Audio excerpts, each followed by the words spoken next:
Hey guys, a very warm welcome to today's session. I hope all of you guys are doing absolutely fine and amazingly well, taking good care of yourselves and your loved ones. I'm Ankana and I am your master teacher for social sciences at Vedanta. तो आप लोगों ने शायद मुझे 9th 10th पे देखा होगा, मतलब ऐसे 11th 12th में तो बच्चे नहीं आते, पढ़ के आते 9th 10th से, तो आपने वहां पे देखा होगा मुझे पढ़ाते हुए. So with that, let's get started with today's session. आज हम करने वाले हमारे एनडीए के सेकेंड सेशन की शुरुआत. यानी कि आज जो है हमारा लेसन 2 है और आज हम मेडिवल हिस्ट्री पे ड्वेल करने वाले हैं, मेडिवल हिस्ट्री की पढ़ाई करने वाले हैं. तो इसी बात पे करते हैं शुरुआत. Please do not forget to hit the like button अगर आप एक्साइटेड हो कि एनडीए के लिए थोड़ा सा सपोर्ट मिल जाएगा, थोड़ा अच्छा हो जाएगा. अभी एग्जाम होने वाले होते हैं सितंबर्स में. And please also make sure to share the video with your friends जो भी तैयारी कर रहे हैं, जिनको भी जरूरत है, ठीक है, उनके साथ शेयर जरूर कर दीजिए. And do not forget to subscribe to the channel if you have not already. अगर आप सब्सक्राइब नहीं हो तो सब्सक्राइब जरूर कर लो, बिकॉज इस चैनल पे बहुत कुछ होता रहता है आपके एग्जाम्स के रिलेटेड, कई सारे कॉम्पिटिटिव एग्जाम्स से रिलेटेड, जैसे एनडीए फॉर एग्जाम्पल. और ये सारे सेशंस आप मिस नहीं करना चाहोगे. So make sure to subscribe. Also आप मैसेज तभी कर सकते हो when you subscribe. It's always better to do that. Now let's get started with a quick understanding once again कि आखिर किस एग्जाम की बात हो रही है और इस सेशन में क्या हम सब कुछ डिटेल में करने वाले हैं. तो आप थोड़ी देर ट्यून रहो, आपको पता चल जाएगा. एनडीए बच्चे stands basically for the national defence academy. तो बेसिकली क्या होता है, 12th के बाद हम ये एग्जाम देते हैं और सीधा जाकर डिफेंस एकेडमी में ही डिफेंस में अपनी ग्रेजुएशन भी पूरी करते हैं, ठीक है. लेकिन ऐसा है कि कई सारे लोग जो है एनडीए नहीं देते हैं, तो फिर वो कैसे एडमिशन ले सकते हैं आगे, या अगर आपने अपनी ग्रेजुएशन करके फिर जाना है तो आप आईएमए का एग्जाम देते हो, आईएमए के थ्रू जा सकते हो. That's also another way to get into the defence services. अब डिफेंस हम कह रहे हैं तो यहाँ पे एयरफोर्स, नेवी सब नहीं आ जाता है. Military is what we are talking about. UPSC जो हमारी यूनियन पब्लिक सर्विस कमीशन है, वो ही इस एग्जाम को कंडक्ट कराती है ट्वाइस इन अ ईयर. एक बार आपका सितंबर में होता है, एक बार अप्रैल में होगा. सो टेक्निकली आपके पास जो है 3 अपॉर्चुनिटीज है, एक अप्रैल, फिर सितंबर, फिर नेक्स्ट अप्रैल, जो आप दे सकते हो. बट अब जो है सितंबर और फिर अप्रैल में आप 2022 का सितंबर और 23 का अप्रैल में अटेम्प्ट ले सकते हैं आप इस एग्जामिनेशन का. ऑफलाइन होता है ये एग्जाम, आपको सेंटर पे जाकर देना है, लेकिन ऑब्जेक्टिव होगा, सब्जेक्टिव एग्जाम नहीं है. राइटिंग टेस्ट होता है, जैसे मैंने आपको बताया, ऑब्जेक्टिव क्वेश्चंस के. और उसके बाद जब आप इसको क्वालिफाई करते हो तो आपका इंटेलिजेंस और पर्सनालिटी टेस्ट भी होता है, मेडिकल टेस्ट भी होता है. कुछ बेसिक चीजें हैं हाइट वगैरह से रिलेटेड जो होनी चाहिए, वो सारी चीजों को असेस यहाँ पे किया जाता है. Once done, you are good to go. फिर आप you get in there and फिर यहीं से ऑफिसर्स जो डेजिग्नेशंस होती हैं उनकी सिलेक्शन, जो बच्चे एनडीए आईएमए इधर जाते हैं यहीं से होती है, ठीक है. अब ये पेपर जो है ये 2 हिस्सों में बटकर आता है. एक आपका मैथ का बड़ा सा चंक होता है, 2.5 घंटे का वो पेपर होता है, और 300 नंबर का अकेला पेपर होता है. तो मैथ्स पे आपको पेपर 1 पे बहुत बहुत ध्यान देना है, अच्छे से जमकर पढ़ाई करनी है. मैं पेपर 2 की तैयारी करा रही हूँ एक सेक्शन की, जो कि आपका गैट है, यानी कि जनरल एबिलिटी टेस्ट. ये आपका सेकंड पेपर होता है. ये भी होगा तो 2.5 घंटे का, बट इसकी वेटेज ज्यादा होती है, ये 600 नंबर का होता है.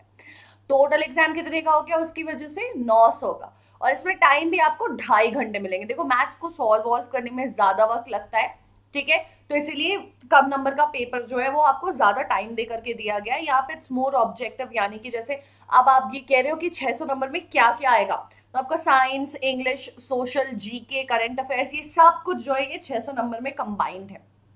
तो पेपर 1 में आपका जनरल एबिलिटी टेस्ट जो है पेपर 2, वो आपको 2 हिस्सों में बटी होती है. फिर पार्ट 1 आपका होता है इंग्लिश का, जो 200 नंबर का है. तो प्रॉपर इंग्लिश लैंग्वेज पे कमांड लाना है आपने, अच्छे से सारी चीजों को समझ लो, कॉम्प्रिहेंशन समझ लो, पोएटिक डिवाइसेस वगैरह. आपके पास प्रॉपर एग्जाम्स के पेपर हैं, है ना, पुराने, उनसे आपको आइडिया लग सकता है. ग्रामर पे आपको बहुत ज्यादा काम करना होगा.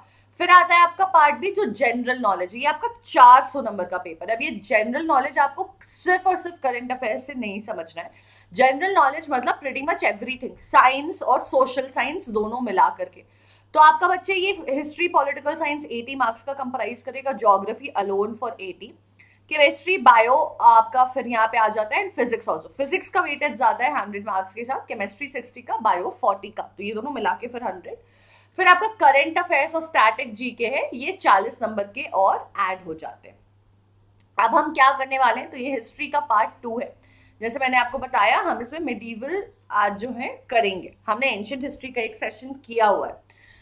अब मैं आपको पूरा पूरा मेडिवल नहीं पढ़ाऊंगी। The idea of these sessions are to help you understand कि आपकी तैयारी और फ्लो कैसा होना चाहिए, किन चीजों पे हम ध्यान देंगे। हमने इसके लिए बीच में कुछ क्वेश्चंस भी पिक किए हुए हैं आपके लिए। जो है नीचे होमवर्क के लिए हमने क्विज भी दिया हुआ है कि एक बार जब आप इस सेशन को कर लो, अपने एंड में मेडिवल की तैयारी कर लो, उस क्विज को प्रैक्टिस करो। वहां पे हमने बहुत सारे पुराने क्वेश्चंस दिए हैं कि आपको आइडिया लग जाए कि हाँ ऐसे आता है सवाल और मैं ऐसे क्वेश्चंस अटेम्प्ट कर सकता हूँ, कर सकती हूँ या नहीं। सो मैं समझाना चाह रही हूँ कि फ्लो कैसा होगा। फ्लो ऐसा होगा बच्चा कि हमने कुछ इंपॉर्टेंट हाइलाइट्स जो है मेडिवल के, जो बहुत बहुत जरूरी हैं, जो आपके दिमाग में होने ही चाहिए based on the pattern of the questions, वो पिक किए हैं। उन टॉपिक्स को लेकर के आई हूं मैं। जैसे आपका दिल्ली सल्तनत हो गया, मैं इंडेक्स दिखा देती हूँ, this is what we are talking about. तो हमने एंशिएंट किया है। एंशिएंट हम पूरा पूरा नहीं कर पाए थे given the restriction of the time. 1.25 घंटे का सेशन वो ऑलरेडी हो चुका था। आज शायद अगर हो सके तो मैं आज पूरा करूंगी, बट जरूरत पड़े तो मैं सेशन एक्सटेंड भी कर दूंगी above and beyond 1 hour. What I am trying to basically tell you guys is, ये सारी चीजों को हम करेंगे। अब ऐसा नहीं है बेटा कि दिल्ली सल्तनत A to Z एकदम डेप्थ में मैं पढ़ाऊंगी, मैं आपको समझाऊंगी विद एग्जाम्पल। जैसे रजिया सुल्तान के बारे में अगर हम पढ़ रहे, ठीक है, मुगल एम्पायर में अगर हम पढ़ रहे कि बाबर, हुमायूं, जहांगीर, ऐसे करके हम समझना चाह रहे हैं। हम समझना चाह रहे हैं कि ट्राई पार्टी स्ट्रगल क्या थी। हम जिस भी चीज को समझना चाह रहे हैं उसके हाइलाइट्स देखेंगे, किन चीजों पे ध्यान देना है, किस तरह की इंफॉर्मेशन पे ध्यान देना है, उन चीजों को हम डिस्कस करेंगे। ठीक है, चलिए। So with that let's get started and will begin with the tripartite struggle which is of the Palas, Pratiharas and the Rashtrakutas. अब देखो यहाँ पे एक चीज हमें ये समझना है कि ये किस एरा की बात हो रही है। तो हमने पिछला संगम पढ़ लिया है, हमने पुरानी सारी चीजें देख ली हैं, हमने मौर्यन देख लिया है। तो ये सारे एम्पायर्स, मतलब अशोका का एम्पायर हमने देख लिया है।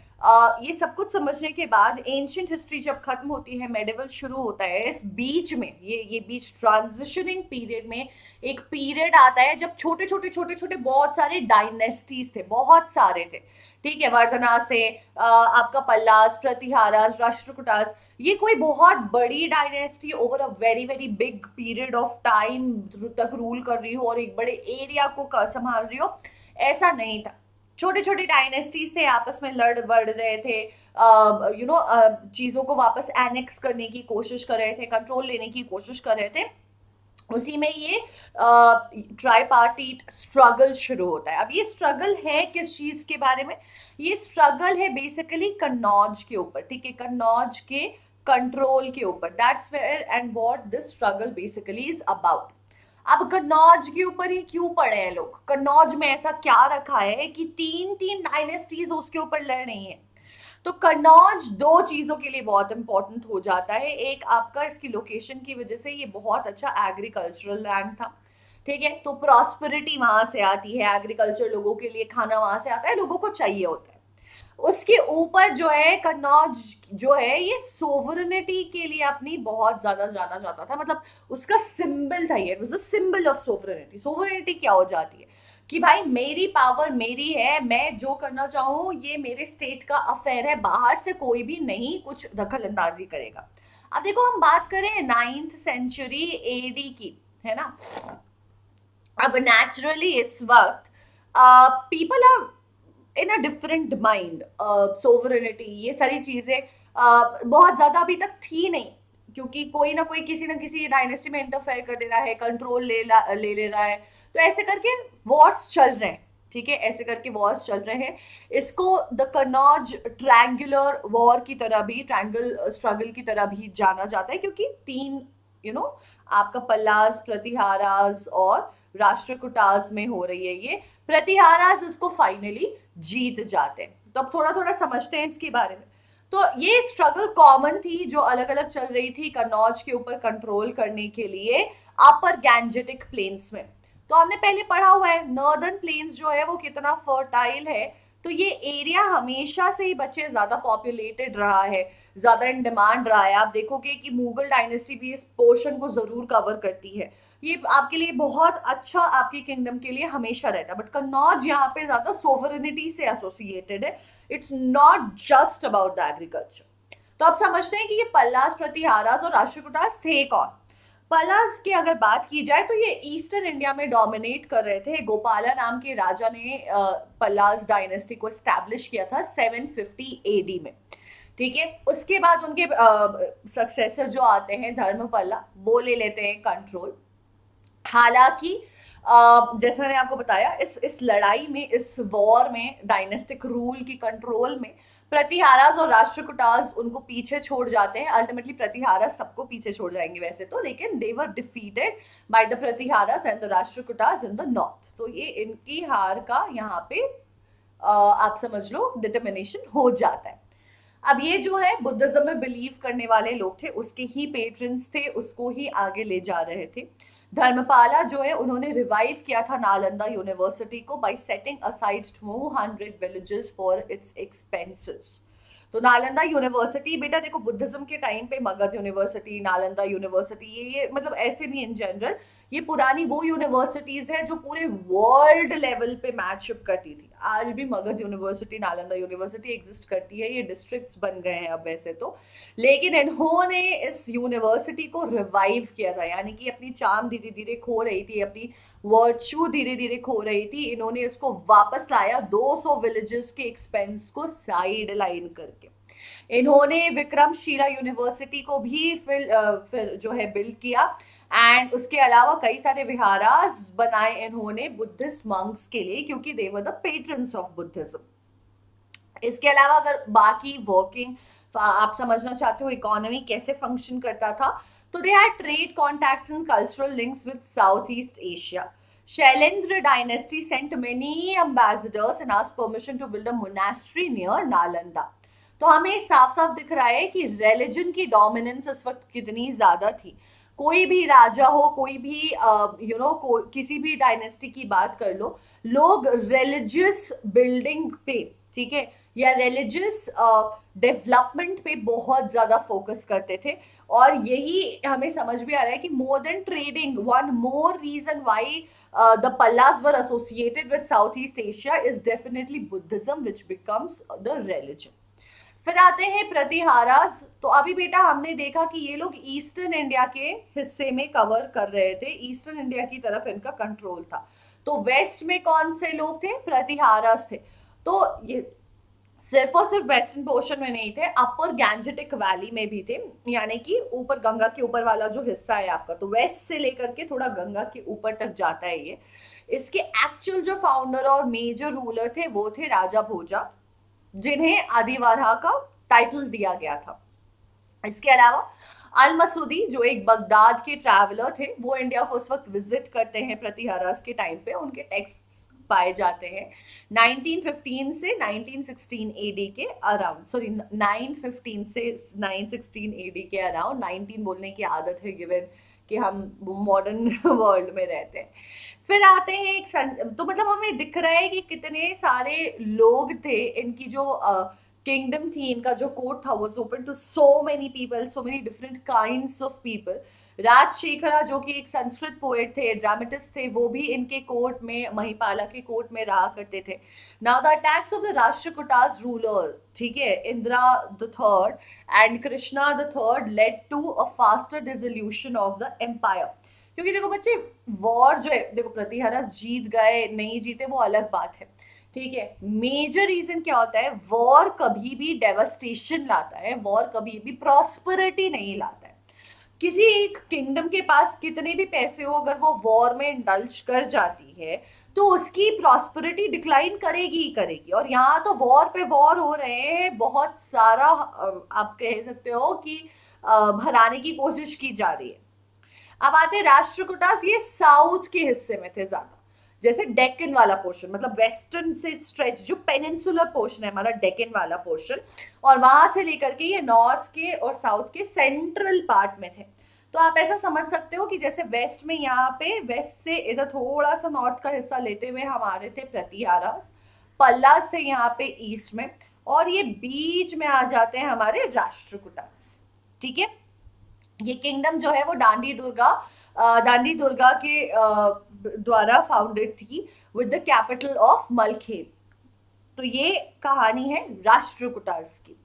नाउ अमोघ वर्षा जो इनमें से एक महान राजा थे, द वेल रिनाउंड किंग, उन्हें बहुत सारी चीजों के लिए क्रेडिट दिया जाता है। आप देखो बेटा, जैसे हमने बोला सेंट्रल पोर्शन में थी ये डेक्कन पोर्शन के, तो कर्नाटका, महाराष्ट्र, एमपी, ये सब पोर्शन कवर अप हो रहा है, राइट।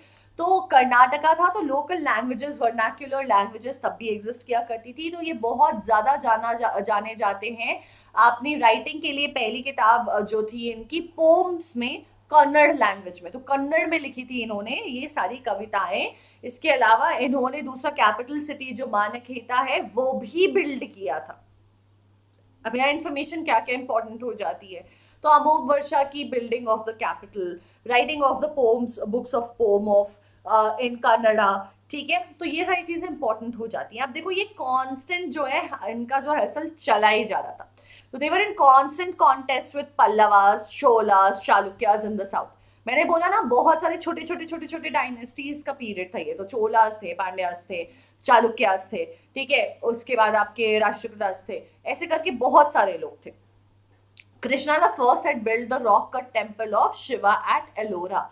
तो साउथ में हमने हमेशा से देखा है बहुत हेरिटेज रिच चीजें की गई है, आर्किटेक्चर पे बहुत ध्यान दिया गया है, स्टोन कट टेम्पल्स बनाए गए।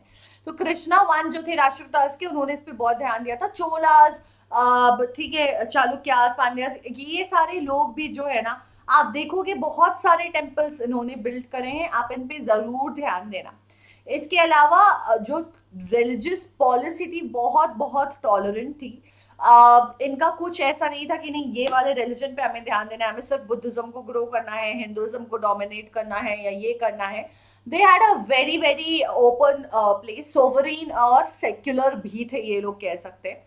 इसके साथ इकोनॉमिक डेवलपमेंट पे काफी ज्यादा फोकस था इनका। जो पॉलिसीज बनाई गई थी वो बहुत फेवर करती थी फॉरेन ट्रेड को, यानी कि दूसरे देश के साथ जो है ट्रेडिंग के फेवर में काफी ज्यादा थे ये लोग। अगर अब पॉलिटिकल आइडियाज और ऑर्गेनाइजेशंस की बात की जाए तो आप देख सकते हो कि किंग जो है वो सेंटर ऑफ एडमिनिस्ट्रेशन। बेटा देखो ये मोनार्की की बात हो रही है, मोनार्की में of course the king is going to be the centre of administration. अब कुछ टर्म्स है जिन पे हम ध्यान दे लेते हैं, ठीक है। तो यहाँ पे मोनार्की थी, ये प्रॉपर हेरिडिटरी सिस्टम था, नेचुरल सी बात है, यानी कि जिस राजा का जहाँ पे मतलब रूल है उन आगे चल के उनके बच्चे रूल करेंगे, ठीक है। अब ये कुछ नए टर्म्स है, जैसे अंतपुरा का मतलब आपका रॉयल हाउस होल्ड हो गया, राजा महाराजा और रानियों के जो किंग जो घर है, मतलब जो हाउस होल्ड है उसकी बात हो गई। फिर आपका एडमिनिस्ट्रेशन जो था पल्लास और प्रतिहारास का, उनमें ये कुछ टर्म्स थे, जैसे भुक्ति आपका अपरिका के अंडर वाला जो प्रोविंस आ जाता है, यानी कि जो छोटे छोटे स्टेट्स की डिविजन थी।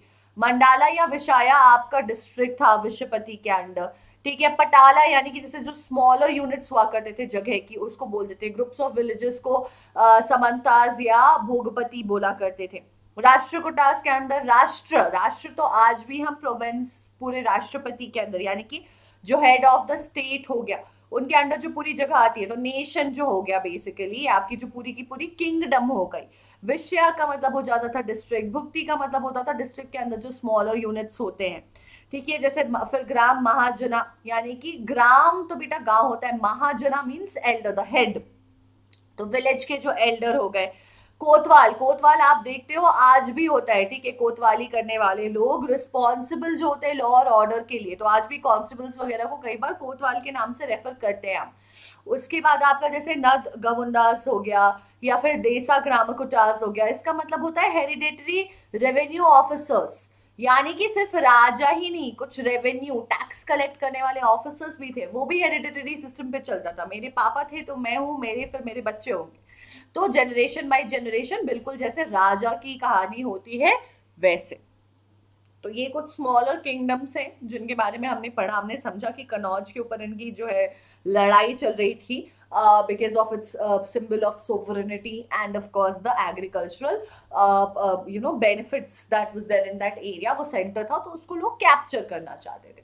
अब ये ट्रांजिशनिंग पीरियड की बात है। अब हम आ जाते हैं दिल्ली सल्तनत पे। अब हम पूरा पूरा मेडिवल में घुस चुके हैं। तो दिल्ली सल्तनत बेटा 13 से लेकर के 16 सेंचुरी का एक बहुत बहुत बड़ा एरा वाला सल्तनत रहा है, जो कि मुस्लिम सल्तनत रहा है। फॉरेन इन्वेडर्स आकर के दूसरे रिलीजन के, apart from Buddhism, Jainism, Hinduism, जो यहाँ आते हैं, has happened for the first time.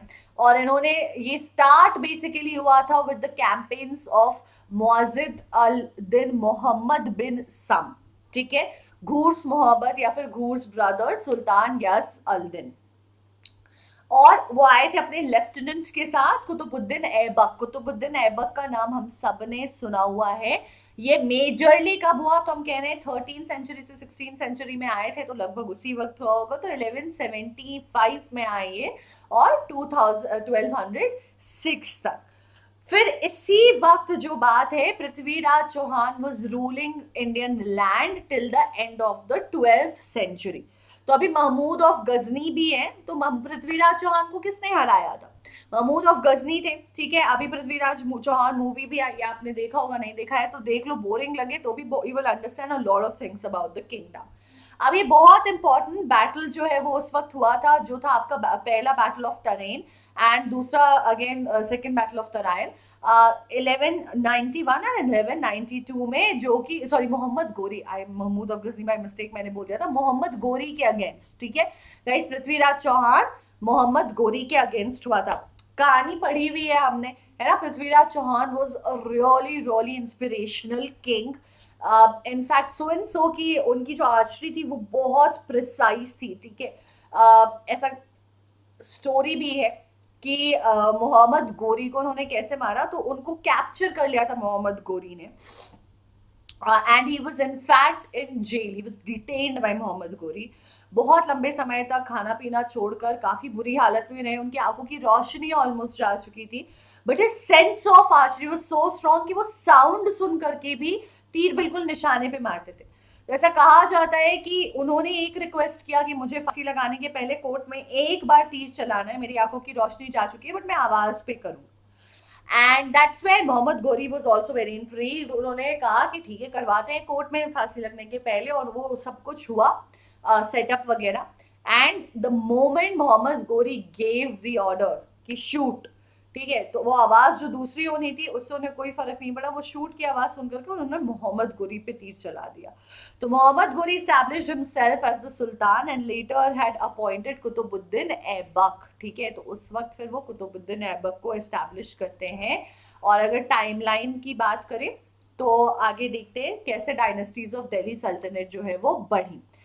तो ये देखिए आप, डायनेस्टीज है, ये पीरियड ऑफ रूल है, और ये प्रोमिनेंट रूलर्स है। अब ये टेबल हमारे लिए बहुत काम की है हमारे एग्जामिनेशंस के पर्सपेक्टिव से। तो जैसे ममलुक या फिर slave dynasty, Khilji dynasty, Padmaavat movie बनी हुई है इस पे, ठीक है, अलाउद्दीन खिलजी पे। अब ये अलाउद्दीन खिलजी बेटा अकेले थे, उसके ऊपर नीचे ज्यादा नहीं। अलाउद्दीन खिलजी का हमने देखा है, उन्होंने अपने चाचा जान की जो है गद्दी छीन ली थी उनसे, and that is what used to happen a lot during the dynastic rules. लोग जो है डायनेस्टी के लालच में इन्वेजन करते थे। साथ ही साथ कई बार, स्पेशली जो मेडिवल वाला पीरियड है, a lot of people have committed murders of the predecessors because they wanted to be the successors। तो अगर वो या तो अपने बेटे नहीं है, तो उन्हें पता है उन्हें हक नहीं मिलेगा, जैसे अलाउद्दीन खिलजी की बात की जाए तो गयासुद्दीन बालबन का जैसे कत्ल कर दिया, ऐसा कर दिया, या फिर अलाउद्दीन खिलजी का कत्ल किसी और ने करने की कोशिश की कि भैया मुझे चाहिए अब ये डायनेस्टी मुझे अपनी चलानी है, मुझे अब रूल करना है।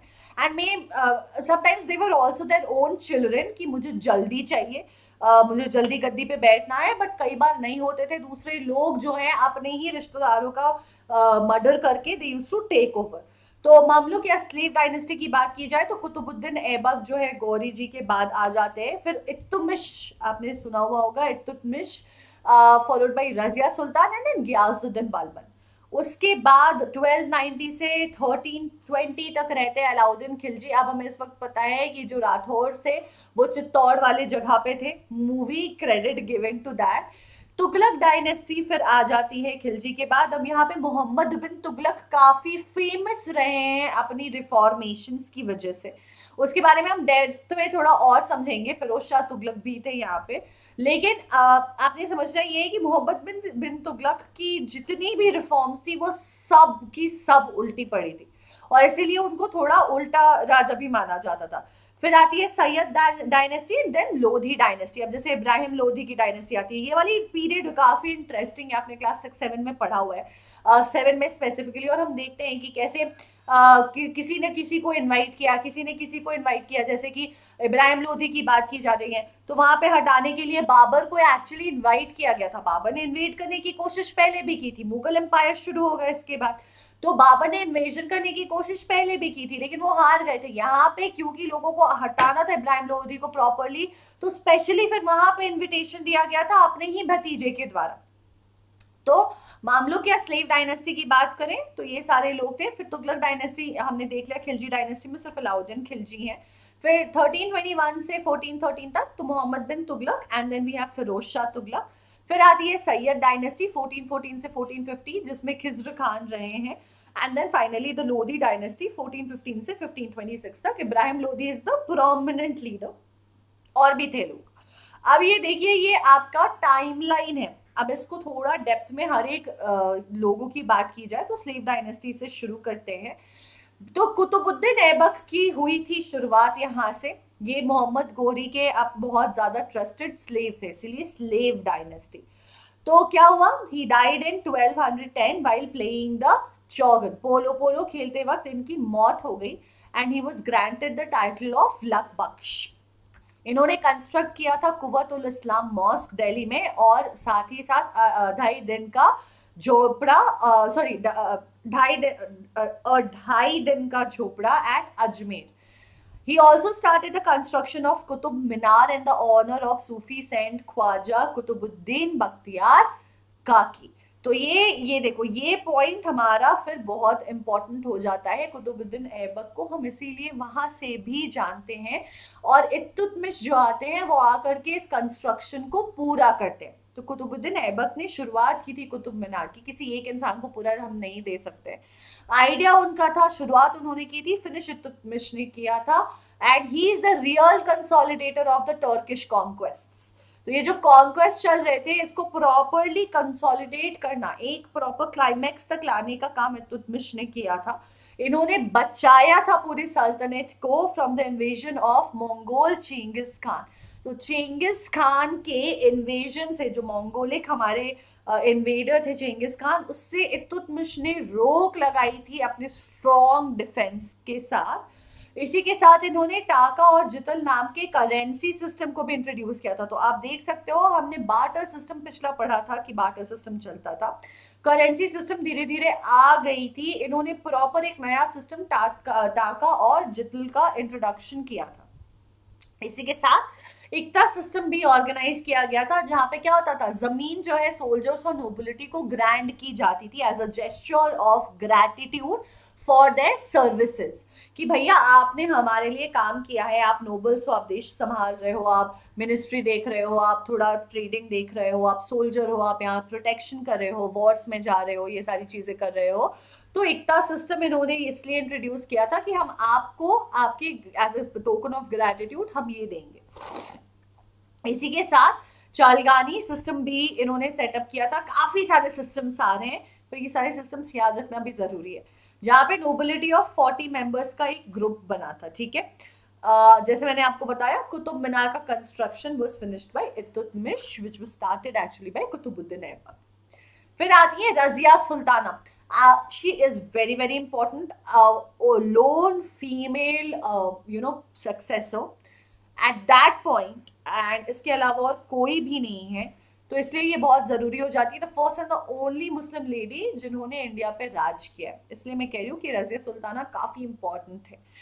Now, though a popular ruler, she was disliked by the चालगनी who wanted to put a puppet ruler at the throne। तो ये जो चालगनी की बात हो रही है, जो सिस्टम 40 नोबल्स का सेट किया गया था, वो आप समझ सकते हो कि मतलब दे वर लाइक द एडवाइजर्स।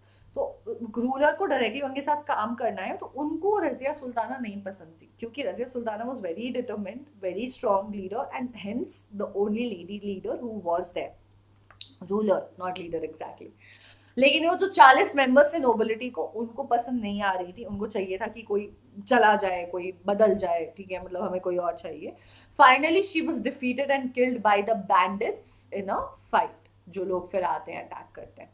इसके बाद जो एरा आता है रजिया सुल्ताना के बाद, ये बहुत वीक रूलर्स का आता है, मतलब कोई भी ऐसा स्ट्रॉन्ग रूलर नहीं थे, मल्टीपल रूलर्स आते हैं, क्योंकि आप लोगों को चाहिए था पपेट्स, ठीक है। तो अब पपेट रूलर्स बेटा कभी भी इतने स्ट्रॉन्ग तो होते नहीं है, ठीक है। उनका जो है देश को संभालने का तरीका, पॉलिसी मेकिंग इतनी स्ट्रॉन्ग नहीं होती है, तो नोबल्स के द्वारा सपोर्टेड जरूर थे ये लोग, but they were not really strong leaders, जैसे कि बैरम शाह, मसूद शाह, नजरुद्दीन मोहम्मद, ये सारे जो है एरा ऑफ वीक रूलर्स चलते हैं। And then finally comes Balban, ये काफी स्ट्रॉन्ग सेंट्रलाइज्ड गवर्नमेंट की स्थापना करते हैं, बिगिन करते हैं, and he acted as a champion of the Turkish nobility.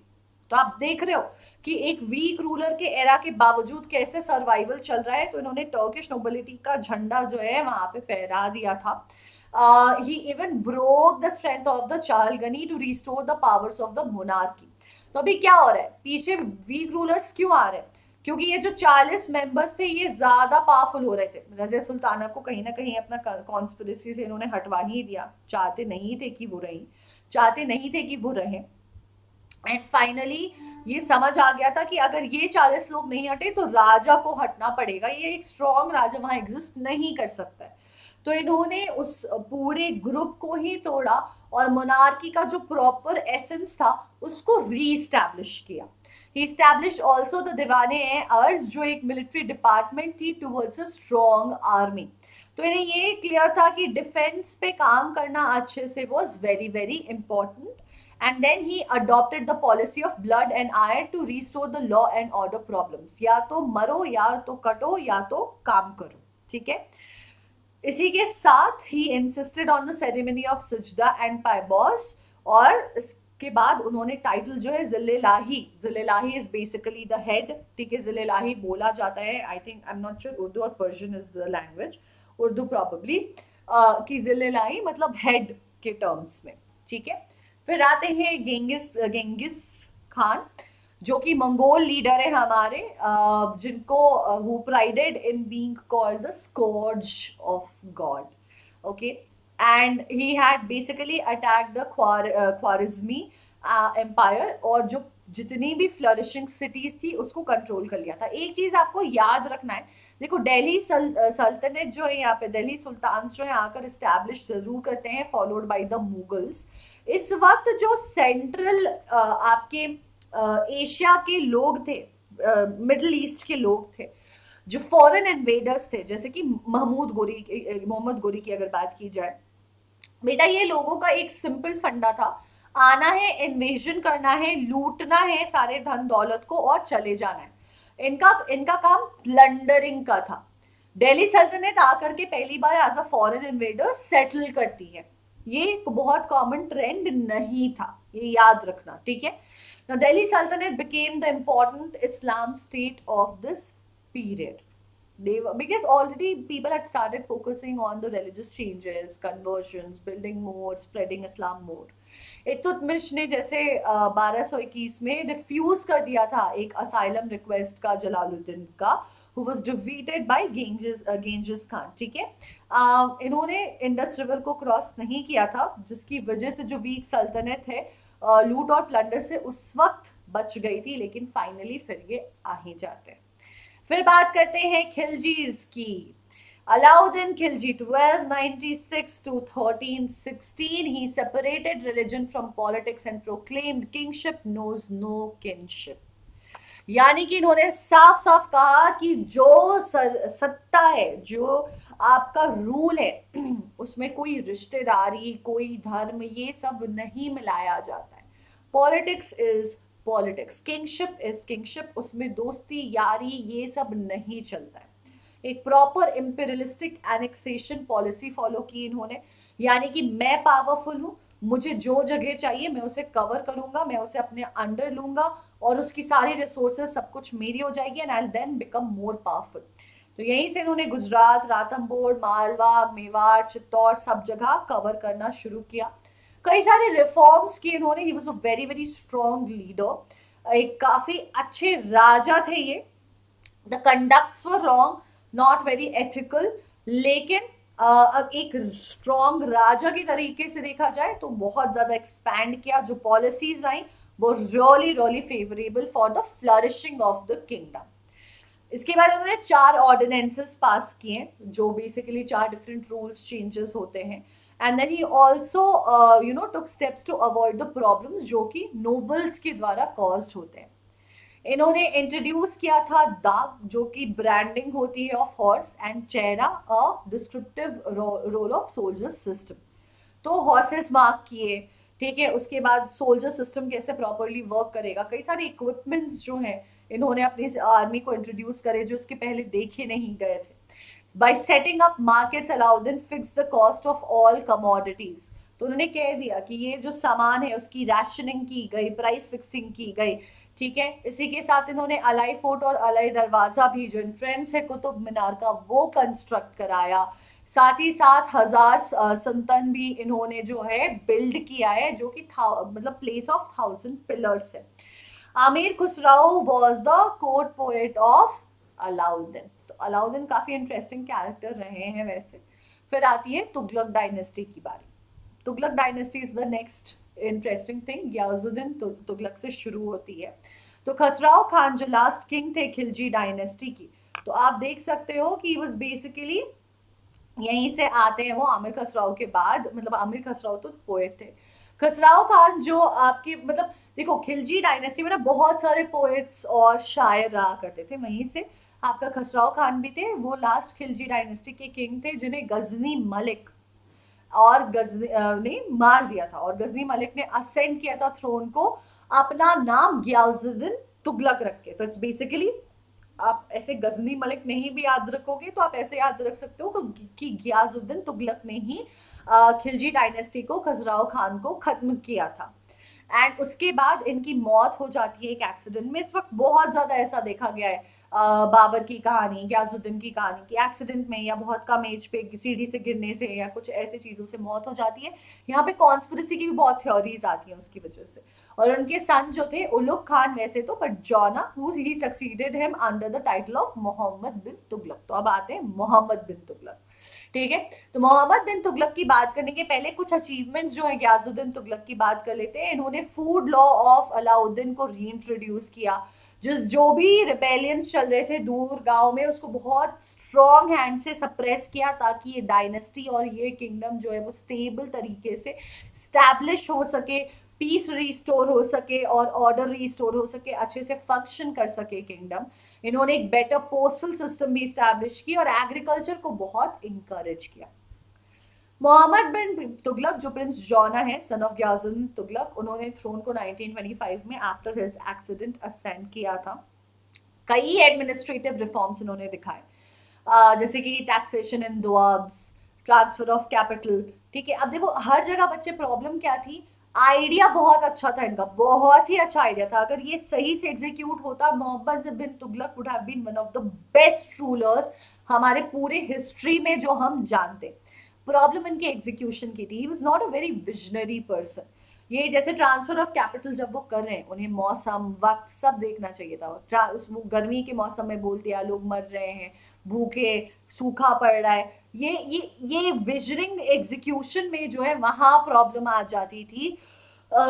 ये 5 ही इनके मेजर प्रोडक्ट्स थे, ठीक है, जो डिबेटेबल बन गए, जैसे दुआब्स में टैक्सेशन, कैपिटल का transfer, introduction to token currency. अब टोकन करेंसी इनको क्या पता था कि लोग उल्टा ज्यादा कर लेंगे। इनका आइडिया तो अच्छा था कि भाई ऐसा करेंसी बनाओ सबके पास हो। प्रपोज खुसराव एक्सपेडिशन, कराचल एक्सपेडिशन, है ना, ये सारी चीजें। 5 प्रोजेक्ट्स जो है बहुत सारे रिवोल्ट को ले गई क्योंकि ये सब फेल हो गई, और इसकी वजह से जो है उनके जो आखिरी दिन गुजरे वो इस रिवोल्ट के साथ लड़ाई करते करते और उससे जूझते ही गुजरे। 1335 में मदुरई जो है इंडिपेंडेंट हो गया जलाउद्दीन हसन शाह से। और उसके बाद 36 में होती है foundation of Vijayanagar, Harihara and Bukka, and Warangal became the independent place. 41 से 47 में सदा आमिर्स और फाउंडेशन ऑफ ब्राह्मणी होती है हसन गंगू की, और ये रिवोल्ट चल रहा है यहाँ पे। फाइनली जो इनकी मौत है वो तथा में हो जाती है कैंपेन करते हुए सिंध में अगेंस्ट द तागी और टर्किश स्लेव। तो रिवोल्ट से ही जूझते जूझते इनकी जिंदगी जो है वो निकल गई। फिर उनके जो कजन है मोहम्मद बिन तुगलक के, वो आते हैं। The nobles and the theologians of the court selected Firoz Shah as the next sultan. ठीक है, इन्होंने दीवाने खैरत यानी कि department of poor and needy people and Diwane Bandagan जो है एस्टैब्लिश किया, जो कि डिपार्टमेंट ऑफ स्लेव्स था। मेकिंग इक्तदारी सिस्टम हेरिडिटरी, इस सिस्टम को इन्होंने हेरिडिटरी बना दिया, यानी कि जनरेशन बाय जनरेशन ये कैरी फॉरवर्ड होगा। अब इन्होंने एग्रीकल्चर पे फोकस बहुत किया। देखो बच्चे, अच्छे राजा हमेशा एग्रीकल्चर पे फोकस करेंगे, specially back at that time, क्योंकि आपकी ट्रेडिंग इसी से होती है, आपकी लोगों का खाना इसी से आएगा, आपकी प्रॉस्पेरिटी इसी से आएगी। तो इन्होंने प्रॉपर कनाल्स इरिगेशन के लिए, पानी की सप्लाई के लिए कंस्ट्रक्ट कराए यमुना सिटी के पास, सिटी ऑफ हिसार में। From Sutlej to Ghaggar, from Ghaggar to Firozabad, सब जगह। मांडवी से सिरमौर हिल्स तक, खांसी से हरियाणा तक इस्टेब्लिश न्यू टाउन्स जो कि फिरोजाबाद अपने नाम पे है, फतेहाबाद, जौनपुर एंड हिसार। तो ये सारी जगह हमें यूपी के आसपास अभी भी देखने को मिलती है। अब ये एक स्ट्रॉन्ग रूरल थे। इसके बाद इसके बाद जो है तुगलक डायनेस्टी बहुत अच्छे से सर्वाइव नहीं कर पाई। जो मालवा से गुजरात के और शार्की थे जौनपुर किंगडम्स के, इन्होंने सल्तनत को ब्रेक कर दिया। तो ये अंत की तरफ आ चुकी है अपनी। तिमूर इन्वेजन होती है, तैमूर टर्क जो थे इन्होंने इन्वेड किया इंडिया को 1398 में, जब मोहम्मद शाह तुगलक थे, last ruler of the Tughlaq dynasty. His army mercilessly sacked and plundered Delhi. मैंने आपको बताया जो फॉरेन इन्वेडर्स इस वक्त आते थे उनका सिंपल फंडा होता था, हमें प्लंडर करना है और सैक करना है। उसके बाद वो वापस लौट जाया करते थे एज ही डिड। इसके बाद इन्होंने एक नॉमिनी, और ये कई बार डिसाइड कर लेते थे कि हमारा रिप्रेजेंटेटिव यहाँ रहेगा, हम इसको छोड़कर जा रहे हैं, या हम इस राजा को हक दे रहे हैं अगर कोई इनको इन्वेजन वगैरह में मदद किया करता था। तो Timur return to central Asia, leaving a nominee to rule Punjab, which ended the Tughlaq dynasty. अब दिल्ली सल्तनत इसके साथ खत्म होती है। रीजन क्या है? बहुत सिंपल सी बात है। तो deposited and military type of government, ये कैसी थी? डिक्टेटरशिप टाइप की गवर्नमेंट थी, मिलिट्री टाइप की गवर्नमेंट थी। तो लोगों को कभी भी राजा से कनेक्शन बना ही नहीं, एलिजेंस उतनी अच्छे से आई ही नहीं। अब राजा के लिए प्यार आया ही नहीं। लोगों का कॉन्फिडेंस नहीं होगा जब तक राजा का सपोर्ट नहीं होगा, आर्मी इतनी स्ट्रांग नहीं होगी, राजा का सर्वाइवल वैसे ही डिफिकल्ट हो जाएगा। बेटा प्रजा को तो वो डायरेक्टली रूल कर रहा है ना, बिफोर एनीथिंग एल्स। प्रजा के साथ ही कनेक्ट नहीं होगा तो प्रॉब्लम तो ज्यादा बड़ी हो ही जाएगी। उसके बाद जो दिल्ली सल्तनत, मतलब वाइल्ड प्रोजेक्ट्स जो हुए, फिरोज शाह तुगलक की जो इनकॉम्पिटेंस थी, प्लस इतने इतने फ्रीक्वेंट चेंजेस जो थे, सक्सेशन के लिए वॉर जो थी, कोई फिक्स्ड लॉ नहीं था कि यहाँ पे हेरिडिटरी सिस्टम है, क्या है, कोई किसी को मार रहा है, कोई किसी को मार रहा है। तो मतलब एक होड़, एक नशा चढ़ा हुआ था लोगों को कि हम सबको राजा बनना है। तो ये बहुत अनस्टेबल सिचुएशन क्रिएट कर देता है, इतनी इंस्टेबिलिटी को लीड करता है कि बाहर वाले के आने के लिए ये बहुत अच्छा ऑप्शन हो जाता है। तो ग्रीड और इनकॉम्पिटेंस थी नोबल्स की, वो जो 40 मेंबर वाली सिस्टम थी, हमने देखा रजिया सुल्ताना के वक्त। अगर ऐसा नहीं होता तो ये स्ट्रॉन्ग लीडर्स और ज्यादा सर्वाइव कर पाते इन सपोर्ट्स के साथ। Defective military organisation, proper understanding नहीं थी, प्रॉपर स्ट्रक्चर नहीं था, प्रॉपर सिस्टम नहीं था। कुछ रूलर्स ने बनाया भी सिस्टम लेकिन प्रॉपर नहीं हुआ। ठीक है, फाइनेंशियल इंस्टेबिलिटी, जो एम्पायर था वो था बहुत बड़ा, कम्युनिकेशन स्ट्रॉन्ग नहीं था, और उसको स्ट्रॉन्ग अच्छे से अपहोल्ड करने के लिए मिलिट्री भी अच्छे से बिल्डअप नहीं थी। द नंबर ऑफ स्लेव्स जो थे वो थे 1,80,000 पहले, और जो कि एक बर्डन की तरह बन गए ट्रेजरी पे। स्लेव्स क्या होता है बेटा? तुमने उनको काम के लिए रखा हुआ है, बट पैसे देना, खाना खिलाना, ये सब कराना तो करोगे ना, और इतने लोगों से तुम क्या काम करा लोगे? और फिर फॉरेन इन्वेडर्स आते हैं जबकि आपकी आर्मी स्ट्रॉन्ग नहीं होती है। तो अब यहाँ पे हम कुछ क्वेश्चंस कर लेते हैं। Who was the first and the last women ruler of Delhi? Delhi सल्तनत की एक ही फीमेल रूलर ही थी, चांद बीबी, नूरजहां, रजिया सुल्तान या मुमताज महल? जल्दी से उनका नाम बता दीजिए, सोचिए जरा। You can go ahead and answer in the chat, though it is a recorded session being premiered. It's always good to attempt. आपके friends आपकी मदद करेंगे. चांद बीबी, नूर जहां, रजिया सुल्तान, मुमताज महल, किसकी बात कर रहे हैं हम? We're talking about Razia Sultan, right? एक ही थी ही हमारी. Which of the following was major source of royal income in medieval North? जजिया, खरज, ज़खत और खम.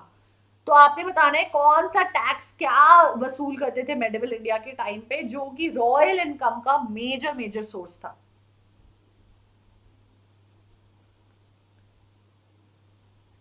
The correct answer is jizya. ठीक है. Muhammad bin Tughlaq's experiment of introducing token currency could not succeed on the count of. क्या problem हुई थी इस policy के साथ?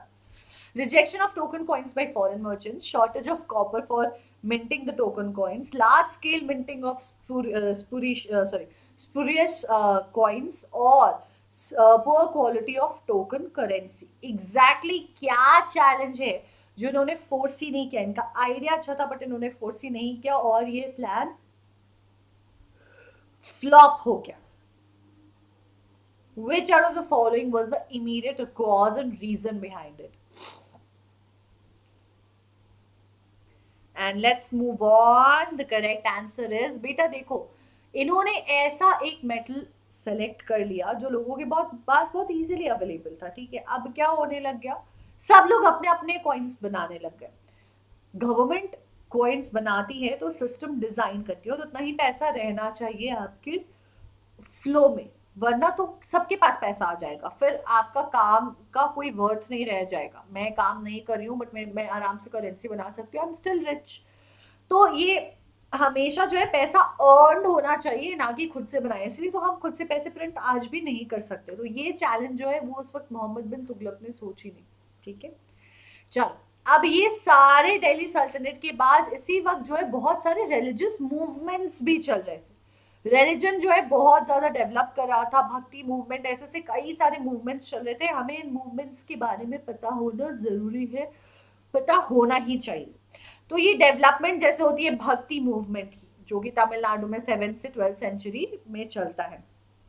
ये रिफ्लेक्ट करता था इमोशनल पोम्स ऑफ द नायनार्स, जो डिवोटीज थे शिवा के, और अलवर्स जो विष्णु के डिवोटीज थे. तो पोम्स के थ्रू, गाने के थ्रू, ठीक है, मीरा जो कृष्णा की डिवोटी आती है, ये सब इस भक्ति मूवमेंट का ही हिस्सा रहती है.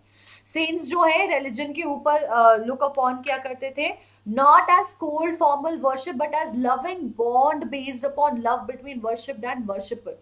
कि भाई भगवान से हमारा एक रिश्ता है, भगवान ही हमारा परिवार है, हमारा इनके लिए अब अत्यंत प्यार है, हम इनके ही भक्त हैं, हमें और कुछ नहीं चाहिए. तो इन्होंने जितने भी रिचुअल्स थे, सैक्रिफाइसेस थे, उसको डिस्कार्ड कर दिया. इन्होंने कहा मन और दिल साफ होना चाहिए, ह्यूमनिज्म होना चाहिए, इंसानियत होनी चाहिए, डिवोशन होना चाहिए. मोनोथियस्टिक इन नेचर, यानी कि मल्टीपल गॉड्स को वर्शिप नहीं किया जा रहा था, एक ही भगवान को मानते थे लोग और सब उनकी ही वर्शिपिंग करते थे. Clearly said that God has either saguna और निर्गुना फॉर्म. ठीक है. And egalitarian movement, they denounced casteism. तो ये कास्टिज्म तो आपका एंशिएंट पीरियड में ही शुरू हो गया था. तो इनका कहना था कि एगैलिटेरियन मूवमेंट है, बराबरी का दर्जा सबको दीजिए, कास्टिज्म, डिवीजन, ये सब बंद करो, ये सब नहीं चलेगा. ठीक है. Just a second, sorry, my bad. Yeah. They rejected the austerities preached by Jainism and Buddhism. तो ये उस चीज को भी नहीं मानते थे. सब लोग लोकल लैंग्वेज में प्रीच करते थे ताकि आराम से लोगों तक पहुंच सके. और इस भक्ति मूवमेंट का मतलब हमने इन रिलीजन्स का डिक्लाइन देखा भक्ति मूवमेंट के इसके साथ, इंक्लिनेशन के साथ, जब लोग इंक्लाइंड होने लगे, यानी कि भक्ति मूवमेंट जब ग्रो करने लग गई तो हम देखते हैं जैनिज्म, बुद्धिज्म, बाकी चीजें जो है उसकी जो पॉपुलैरिटी थी धीरे धीरे थोड़ी नीचे जाने लगी. लेकिन सोशल रिफॉर्म्स उस वक्त बहुत होते, जैसे कास्टिज्म को इन्होंने डिस्क्रेडिट किया तो कास्ट सिस्टम डिसरिगार्डेड होने लग गया, उसकी जो आपकी एग्जिस्टेंस थी वो कम होने लग गई. इंस्टीट्यूशनलाइज्ड रिलीजन, यानी कि मतलब भाई इंस्टीट्यूशन चला रहे हैं, ऑर्गेनाइजेशन चला रहे हैं, प्रॉपर पंडित जी हैं, वो सब कुछ कर रहे हैं, प्रीस्ट कर रहे हैं, ब्राह्मणिकल डोमिनेंस के साथ पैसे ले रहे हैं, स्कूल चला रहे हैं, इन सब चीज़ों को आइडल वर्शिप को, मेथड ऑफ इलेबोरेट रिचुअल्स की, 2-2 दिन की पूजा करा रही है, ग्रैंड पूजा कराई जा रही है, खर्चे हो रहे हैं, ठीक है, मूर्ति की पूजा की जा रही है, ये सब चीजों को अटैक किया जा रहा था भक्ति मूवमेंट से। कहा जा रहा था कि भगवान आपके अंदर है, आपके इमेजिनेशन में है, हर जगह है, तो मूर्ति की पूजा क्यों करनी है। सती और फीमेल इन्फेंटिसाइड, यानी कि लड़कियों को बचपन में मार देना, पेट में ही मार देना, वुम में किल कर देना, सती सिस्टम, औरतों को जो इस तरीके से ट्रीट किया जा रहा था, मतलब इतना अच्छा था ये सोशल रिफॉर्मिटी के टर्म्स में। Women were encouraged to join kirtans, औरतों को बराबरी का दर्जा दिया जा रहा था, and they were clearly aiming at bridging the gulf. तो ये सारे सोशल रिफॉर्म्स इस वक्त हमें देखने को मिलते हैं, कई सारी फिलोसफीज देखने को मिलती हैं, जैसे कि द्वैता जो माधव के द्वारा गिवन है, अद्वैता शंकराचार्य की, ठीक है, उसके बाद ये सब आपने क्लास 7 में पढ़ा हुआ है, I am sure about that.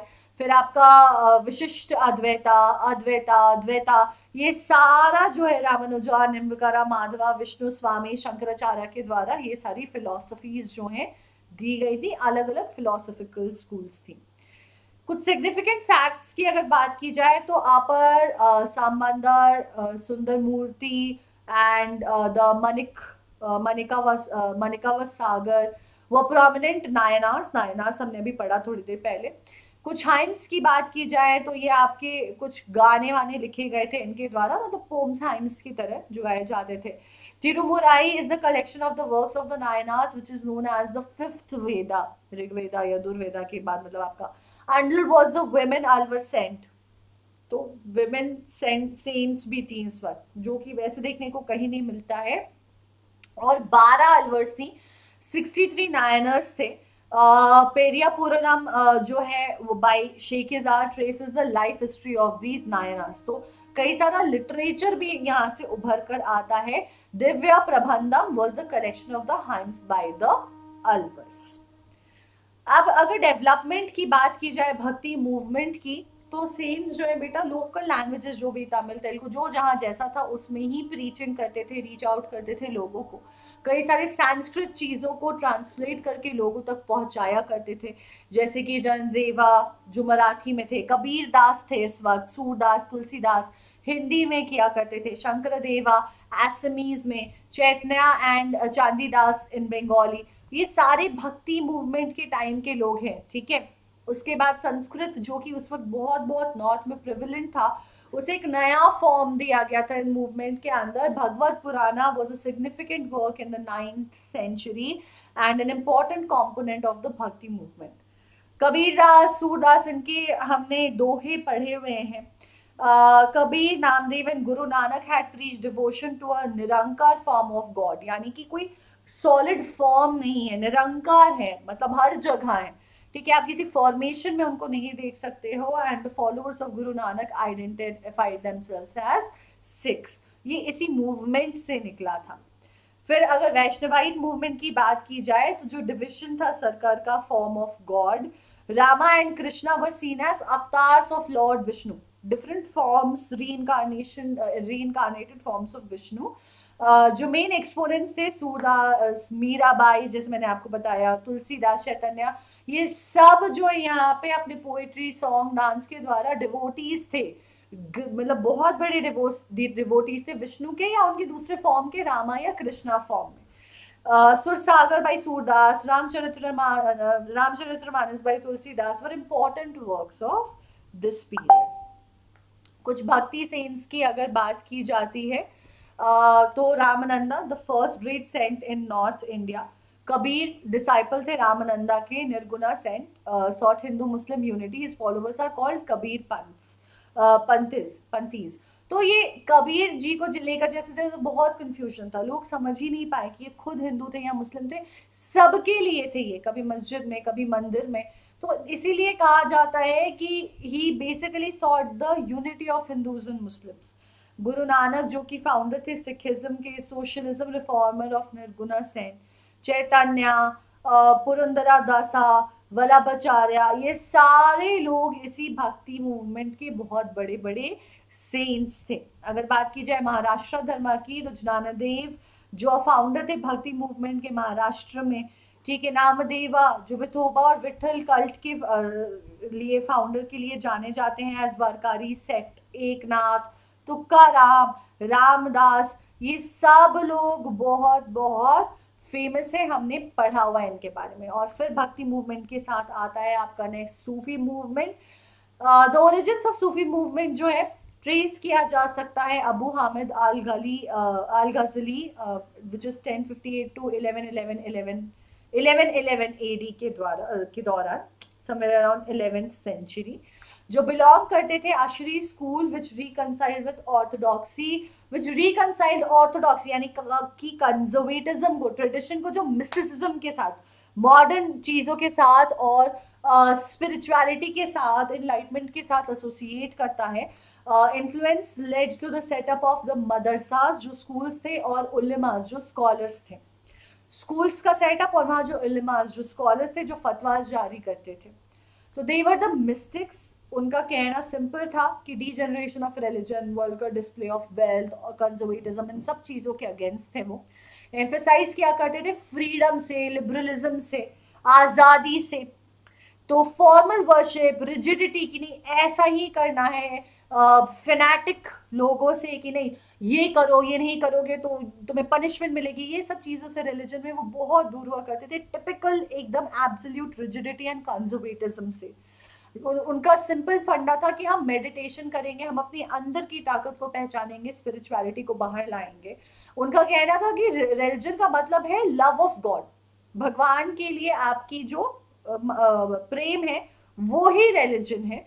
And they absorb various ideas and practices, Hinduism से, क्रिश्चियनिटी से, जो भी एग्जिस्टिंग रिलीजन थे, बुद्धिज्म से, सबसे उन्होंने सीखा। और ये भी चाहते थे कि सारे रिलीजन की यूनिटी हो, हिंदूज मुस्लिम्स की यूनिटी हो, कल्चरल सिंथेसिस हो, सब साथ में मिलकर सर्वाइव कर सके। Now they were divided in different silsilas, which is different orders, with each silsila having its own guide, its own पीर, जिसे ख्वाजा या फिर शेख के नाम से जाना जाता था। जो भी ख्वाजा, जो भी पीर होते थे और उनके डिसाइपल होते थे, they used to live in a hospice, and a peer nominated a successor or a wali from his disciple to carry the work. मैं अगर पीर हूँ तो फिर मुझे अब मेरा वक्त खत्म होने वाला है, तो मैं डिसाइड कर दूंगी कि आप जो है, आप मेरी जो जर्नी है, मेरे मशाल को आप आगे ले जाओगे। ठीक है, so this is what it was about with the Sufis. अगर इंडिया की बात की जाए तो वो अफगानिस्तान से होते हुए हमारे यहाँ आए थे। मेन सेंटर शुरू में इनके लिए पंजाब थे और Multan, which later spread to Kashmir, Bihar, Bengal and Deccan.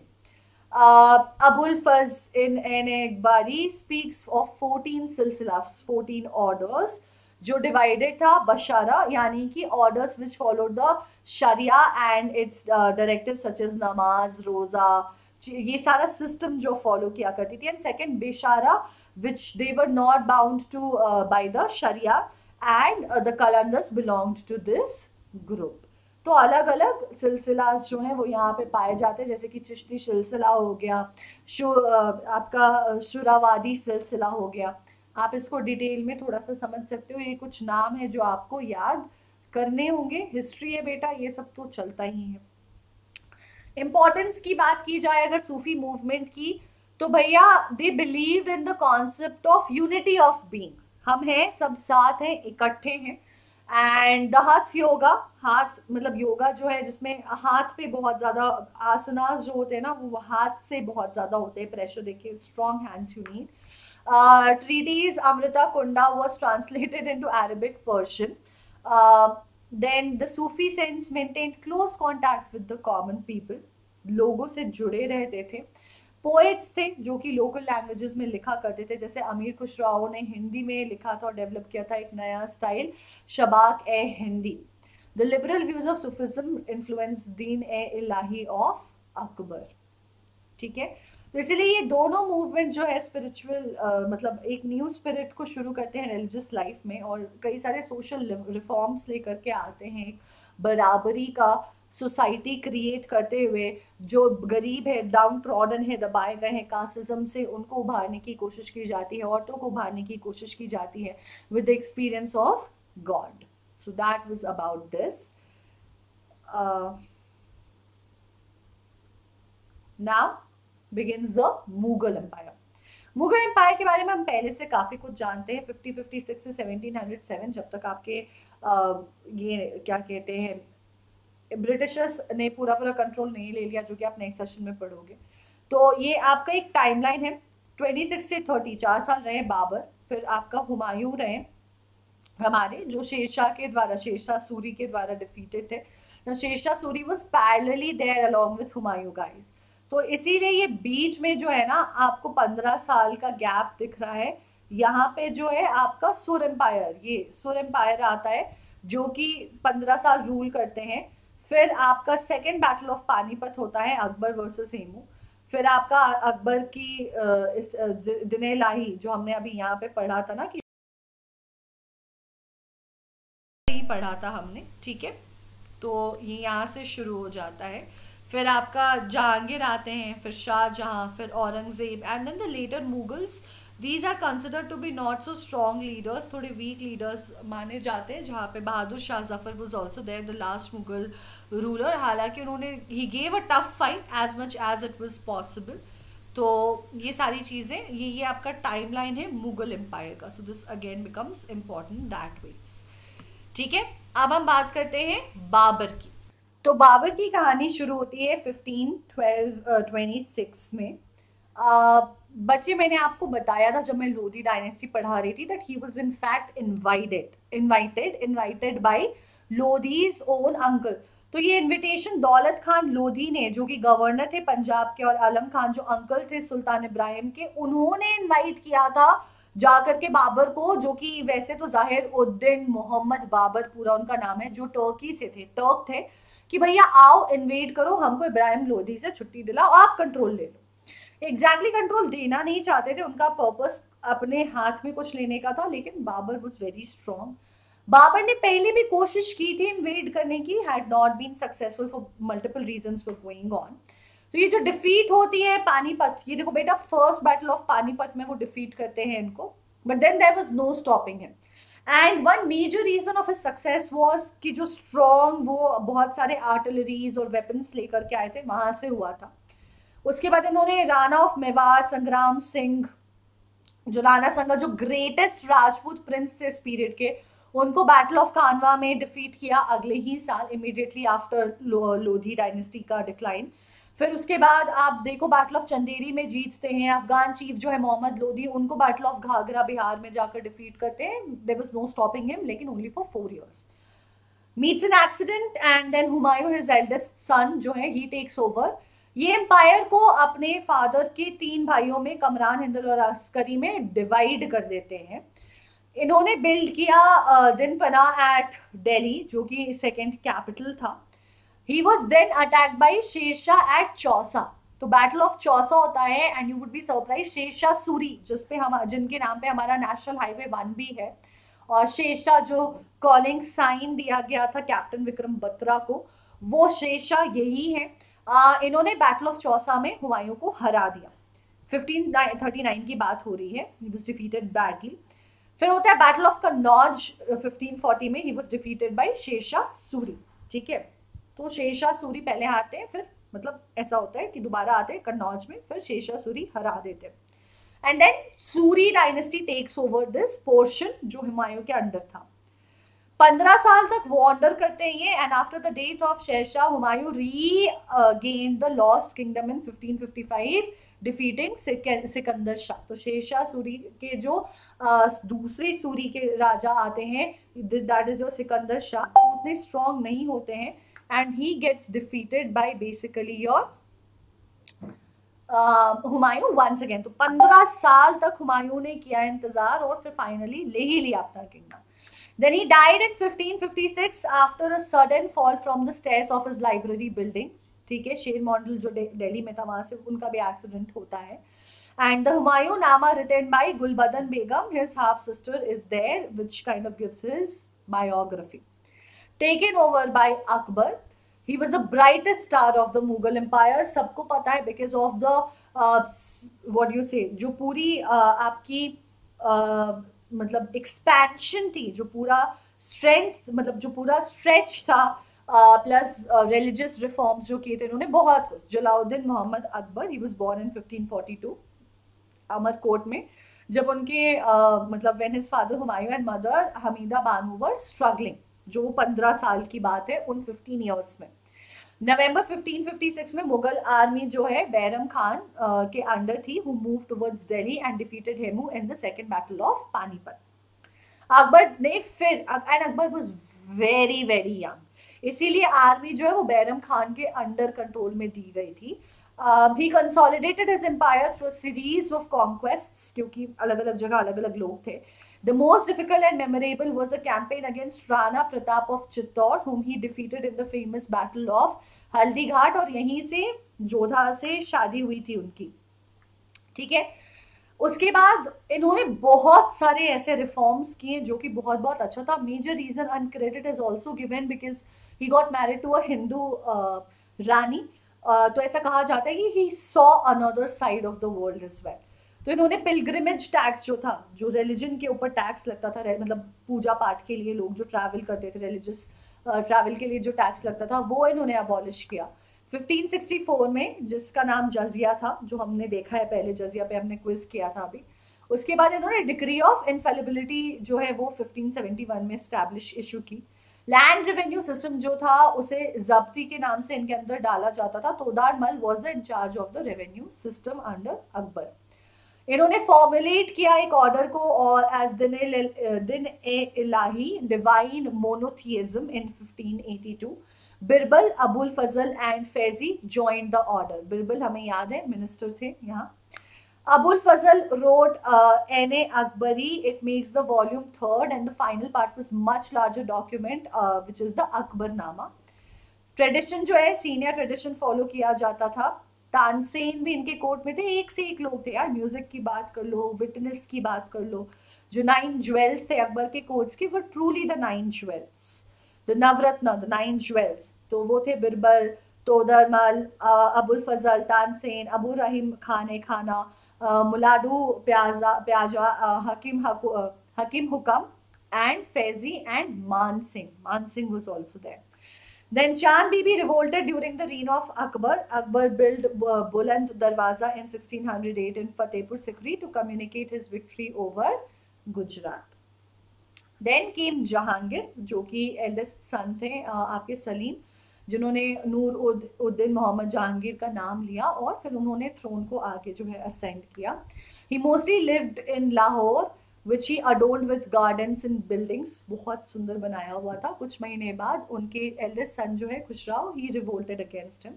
Jahangir का पहला पॉलिटिकल सक्सेस जो था was against the Mewar Rana Amar Singh. In 1620 Prince Khurram conquered Kangra under him. उन्होंने वहाँ पे अपने फादर की पॉलिसी फॉलो की in regards to Deccan. Rana's son Karan Singh was made a mansabdar in the Mughal court, and in 1617 Ahmednagar fell and Khurram Jahangir rewarded with the title Shah Jahan. ठीक है, तो वहाँ पे शाहजहां बनते। Jahangir married Merur Nisa, whom he gave the title Noor Jahan. She had a great influence on his life as she had the status of Padshah Begum. Coins were struck in her name, उनके नाम से ही बनती थी, and all the फरमान्स जो भी order जाता था was in fact in her name with the imperial signature. Noor Jahan का इन्फ्लुएंस जो है बहुत जगह देखा जाता है।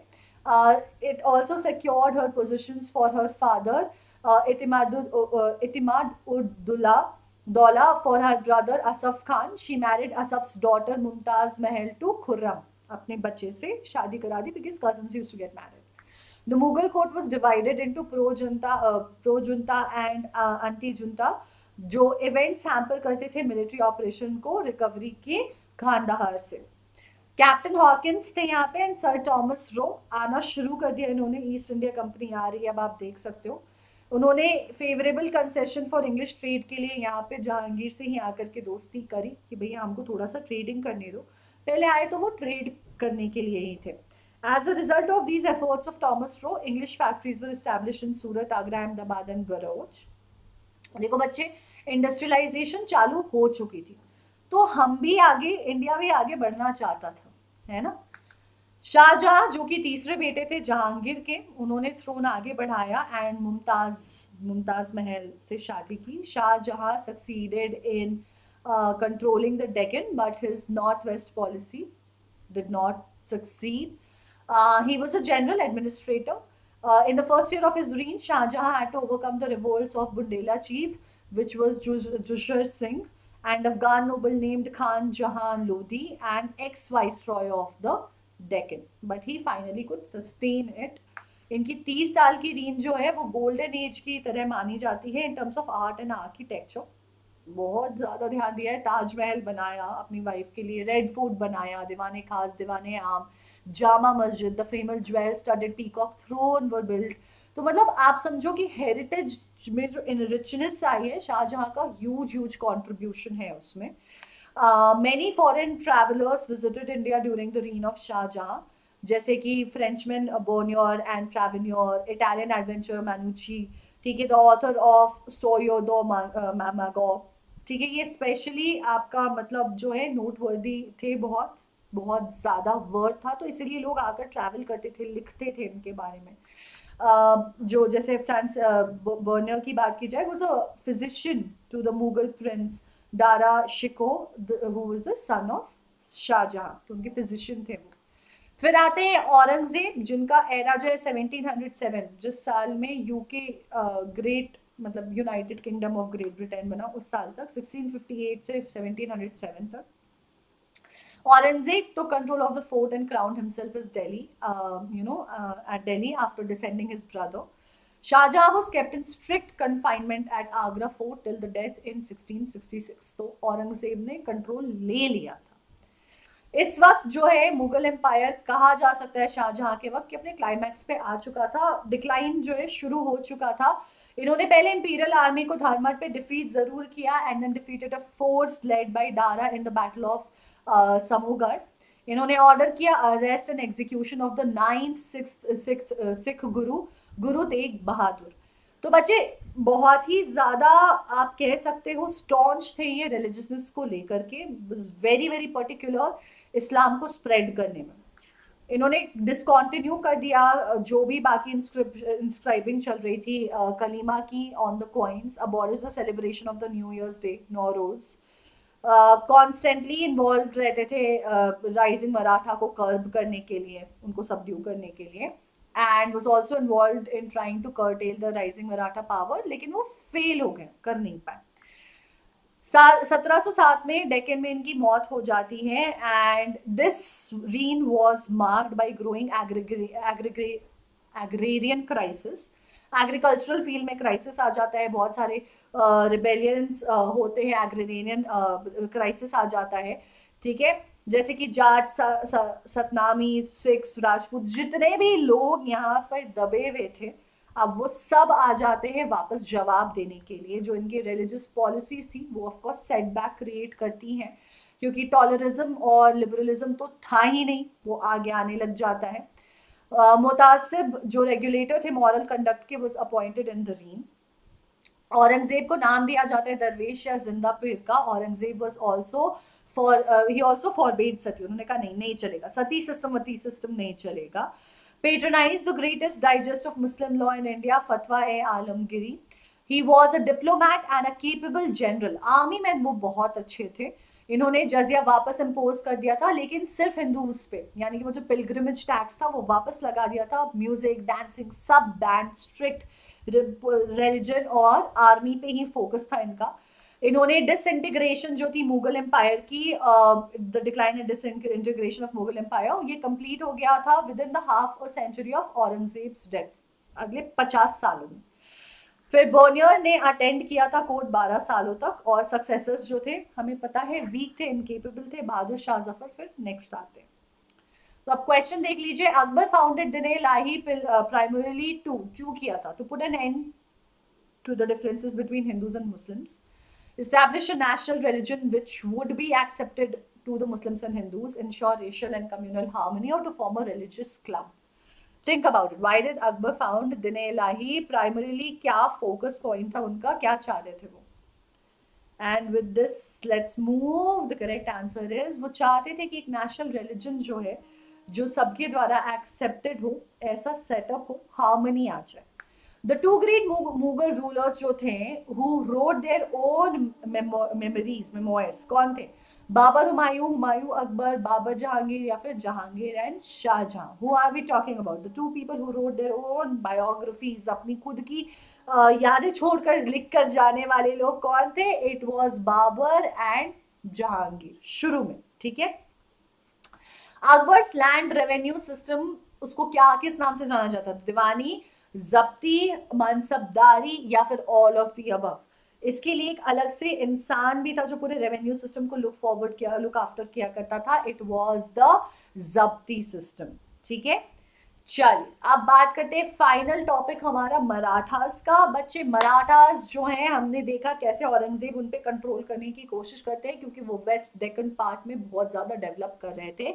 Shivaji who was the second son of Shahji and Jijabai, इन्होंने कंट्रोल ले लिया था after you know of the hereditary, जो जागीर कहा जाता है, after the death of his guardian Konddev in 1647।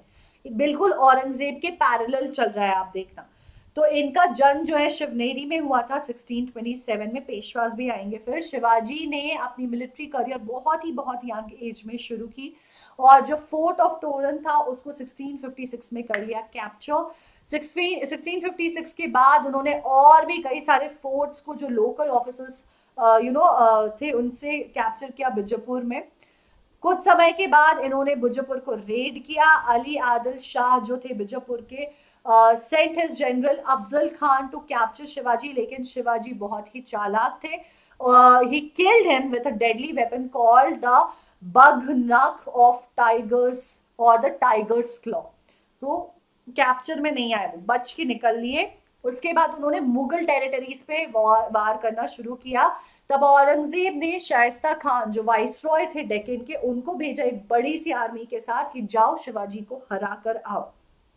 होता क्या है, शाइस्ता खान खुद हार कर कैप्चर हो जाते हैं। शिवाजी जो है वो मुगल्स को 1663 में आउटविट कर देते हैं, हरा देते हैं, जीत पाते हैं उनसे। उसके बाद औरंगजेब ने अपने बेटे को प्रिंस मौजम को भेजा and on his failure Mirza Raja Jai Singh of Amber was sent against Shivaji। तो मतलब औरंगजेब को कॉन्स्टेंटली चुल मची हुई थी कि मराठास को खत्म कर देना है। He did have few victories against Shivaji and besieged him in Purandar in 1665। Shivaji जाते हैं मुगल कोर्ट में Agra and then at the persuasion of जय सिंह, उनके बोलने पे, and he was put there in detention में उनको ले लिया जाता है। लेकिन वो वहां से भी भाग लेते हैं 1666 में और फिर अपना करियर ऑफ कॉन्क्वेस्ट स्टार्ट कर देते हैं वापस। 1674 में Shivaji made Raigad his capital and then celebrated the coronation, the crown, and assume the title of Chhatrapati, and that's how he became Chhatrapati Shivaji. उनकी मौत होती है 1688 में जब वो होते हैं 53 के एज के, लेकिन वो औरंगजेब के काबू में नहीं आते हैं। फिर उस संभाजी जो उनके बेटे हैं वो आते हैं, जो कि नेचुरली मतलब भाई जब भी दो भाई होते हैं तो भाइयों में ही पहले थ्रोन की लड़ाई होती है, लेकिन वो आते हैं अपने भाई से, स्टेप ब्रदर रहते हैं राजा राम, उनसे ही हासिल चल रहा होता है। उसके बाद his raiding of Mughal territories and giving shelter to Akbar II, the rebel son of Aurangzeb, prompted the later to capture and execute Sambhaji in 1689। तो औरंगजेब को लगा कि बेटा तुम मेरे बेटे को जो मेरे अगेंस्ट है और तुम मेरी टेरिटरीज को, शिवाजी तो चले गए तो अब तुम जाओगे। So Raja Ram then becomes the king, but then he died and then his widow Tarabai ascended the throne। तो अब ये नेक्स्ट लेडी है जो हम देखते हैं आती हैं थ्रोन का कंट्रोल लेती हैं। संभाजी के बेटे थे Shahu. After his relief from Mughals in 1707, had to contend with his aunt Tarabai for the Maratha throne। तो क्योंकि संभाजी वहां थे तो उन्होंने उससे फिर ताराबाई से कहा कि चलो भाई थोड़ा मिल मिलाकर कर लेते हैं। So guys, with this we have finally finished the medieval period। वैसे तो मतलब मेडिवल में और भी बहुत कुछ है, बट हमने मेजर चंक देख लिया है, एक नज़र डाल लिया है। अब एनडीए क्रैश कोर्स की बात करते हैं। ये स्टार्ट हो चुका है, you guys should definitely check this out. जुलाई 11 को शुरू हुआ था आपके लिए, लेकिन रिकॉर्डिंग्स अवेलेबल है बहुत डिटेल में। मैंने जैसे आपको थोड़ा मेजर हाइलाइट्स पढ़ाए हैं, उसको आप बहुत डेप्थ में पढ़ोगे। 8 हफ्तों का कोर्स है, 85 कोर्सेज, और ये सिर्फ और सिर्फ 6000, देखो ये एक्चुअली है 10,000 रुपीज का कोर्स, ये आपको 40% वैसे ही डिस्काउंट मिल रहा है। इसके ऊपर आप जब मेरा कोड लगाते हो तो आपको और इसके ऊपर on top of it 10% discount मिल जाता है, यानी कि और यहाँ पे 600 रुपए ऑफ मिल जाएगा। और ये सिर्फ और सिर्फ 5400 रुपीज में आपके लिए इंटरैक्टिव सेशंस एनडीए एक्सपर्ट्स के साथ आते हैं, जहाँ पे टेस्ट आपको मिलेंगे, कुछ specific subjective test, full test 2.5 घंटे के, जो आपके एनडीए का प्रैक्टिस कराए, सारे subjects, math, science, English, social, और क्लास में लाइव डाउट सॉल्विंग होती है, क्लास के बाद भी डाउट सॉल्विंग होती है। ये टाइम टेबल है आपका, you can have a quick look at the schedule, this is how it looks like. ये इंग्लिश बैच का है, इसके अलावा इंग्लिश बैच भी चल रही है, ठीक है, दोनों बैचेस है आपके लिए। ये हमारे अमेजिंग मास्टर टीचर्स है, फिजिक्स केमिस्ट्री की Kritika ma'am, Anjali ma'am, biology और इंग्लिश की मारिया मैम और Amit sir, then we have maths में शिवम गुप्ता, आदित्य आर्य सर दोनों ही ले रहे हैं, एंड सोशल साइंस में ले रहे हैं Mohit Yadav sir. All of these amazing teachers just to support you.